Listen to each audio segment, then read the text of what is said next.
Hello, students.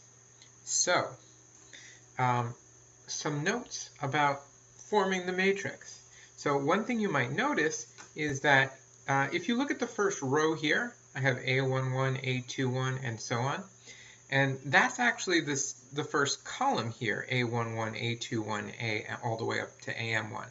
And similarly, the first row here of A11, A12, and so on through A1N, that's the first column here, A11 through A1N. So I want you to keep clear how we created the matrix for the linear transformation. Is we took the numbers in this pattern. So we took them like this with A11, A12, and so on through A1N being the first row, which I have here. You see that's how we did it. So this matches what we have here. But if we were to take the coefficients in this form, what I'd get is the exact what we would eventually, not that we're there yet, but what we might eventually call the transpose. Okay, so that's something to keep in mind. So one thing to think about is because of this, let's say we just took t of the first basis vector. Well, these coefficients tell us what happens to t of that first basis vector, and these coefficients end up being the first column of the matrix for this transformation. So what the columns are actually doing, and the same is true for the second and third and so on, the coefficients for t of the second basis element end up being the second column here, and so on. So what each of these columns is doing is the first column tells us where t sends the first basis vector. How does it tell us that? Well, it expresses it by telling us the coefficients that we would need in order to write that output in the second basis, in the basis for w.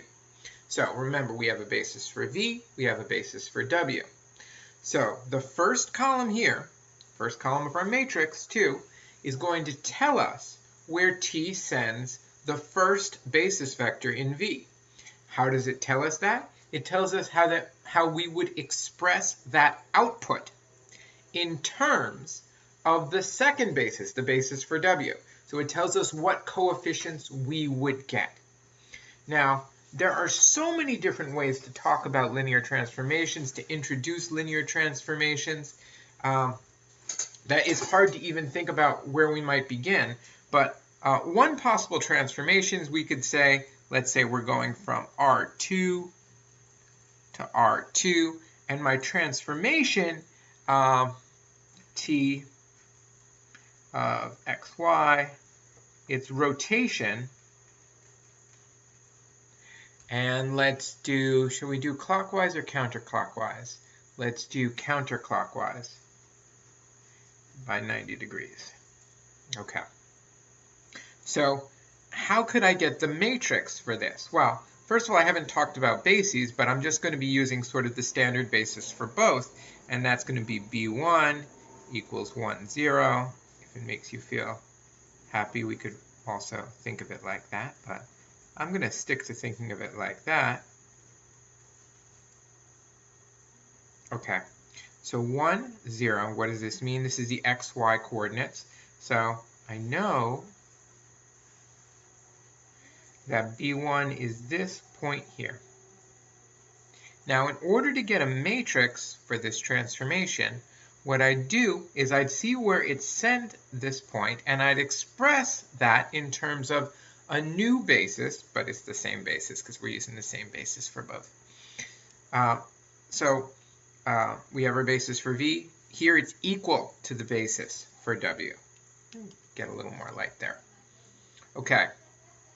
So where does rotation counterclockwise by 90 degrees send the first basis element? Well, it sends t of b1, well, that would be right over here. So it sends this to, well, the x-coordinate is 0, and the y-coordinate is 1. So I know t of b1 equals, well, it actually just equals 0, 1, which is 1 b2. So I could also write this as 0 b1 plus 1 b2. This is going to be important. These are going to be the coefficients for my first column. Then, if I want to see where t takes b2, well, what's b2? It's this, and that would go over here because my transformation is rotation counterclockwise by 90 degrees. So I now end up over here.